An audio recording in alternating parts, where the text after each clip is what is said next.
Good day mga ka-AVs. For today's video, i-review natin tong dual channel dashcam from DDPi. Ito yung N1 Dual. So ito yung best seller nila na budget friendly na camera. So ito ay nabili ko sa Shopee nung payday sale, around 2,600 pesos. May kasamang 32 gig na micro SD, free siya. Pero kung hindi sale, wala to, and nasa around 3,800 pesos to. So mag-wait kayo ng sale bago nyo bilhin. So ang ganda ng box.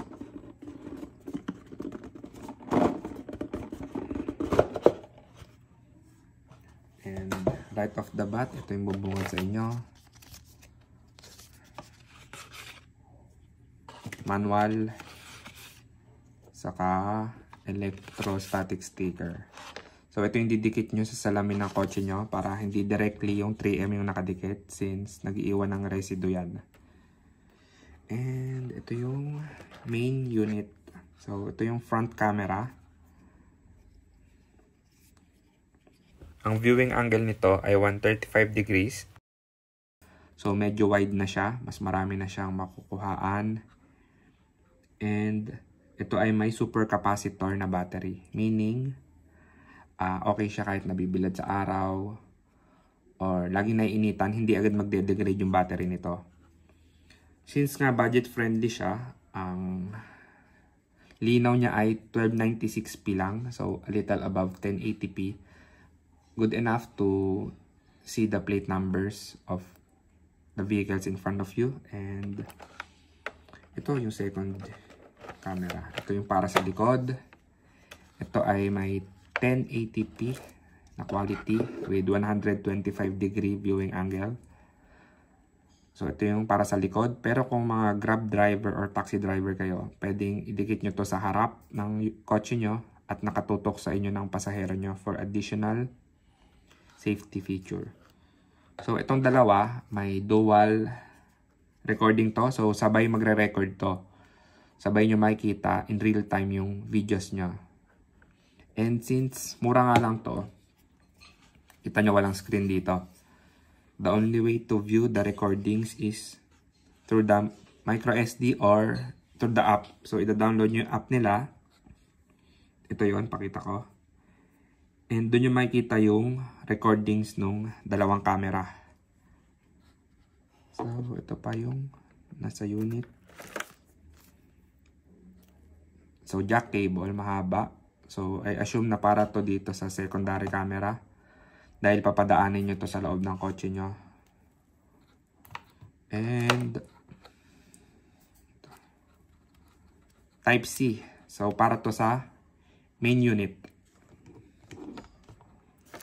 Ito ay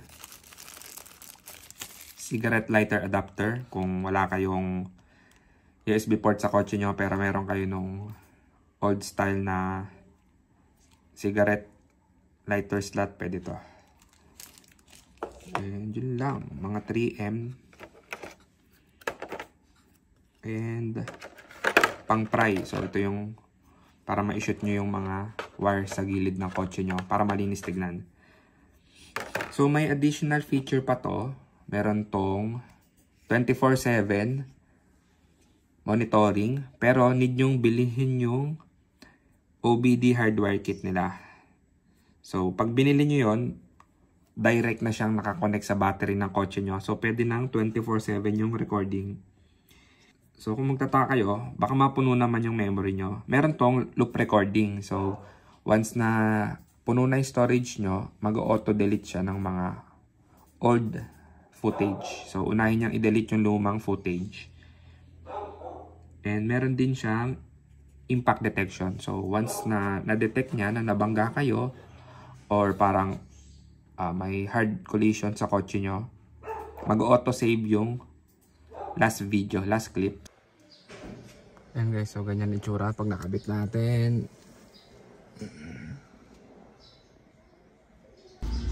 So ayan guys, same din. Yung sticker muna inuna natin, tas yung secondary unit. Nag-iwan tayo ng onting space dito para hindi siya nababanat pag binubukas sara yung likod na pinto. Tapos pinadaan lang natin dito sa loob nito.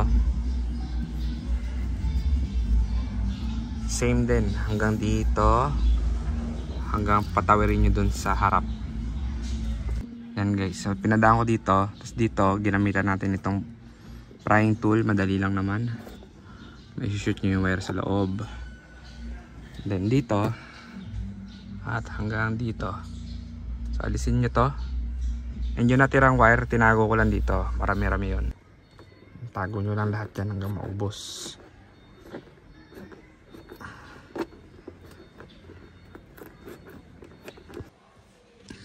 So nakabit na natin. Dito natin pinadaan sa ilalim. So hindi naman yan tatamaan pag binuksan to.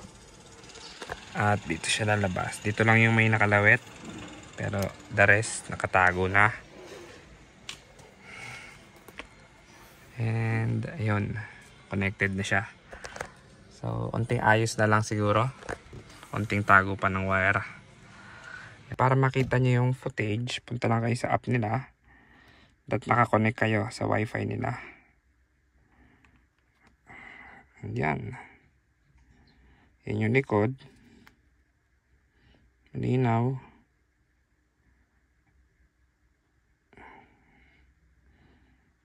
Ito yung harap. Yan, parang medyo tabingi lang pagkakabit natin. Pero, pwede na yan. So guys, yung itsura niya. Driver side.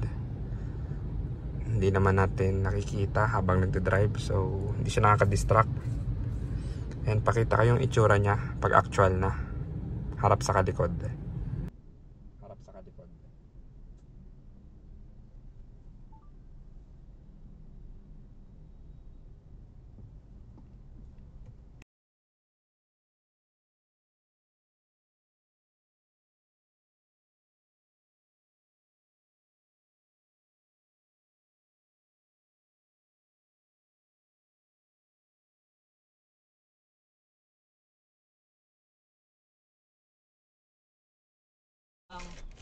Kasi naipit sa traffic yung akin eh. Magkano? 28, 25. So, 53.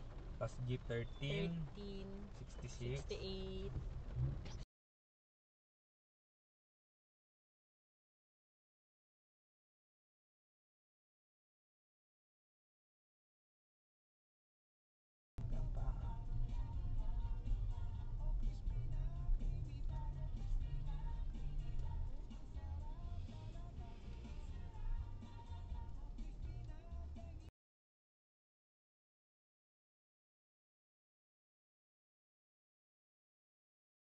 Ko na to ulit muna. Tapos sabay ko na i-full charge.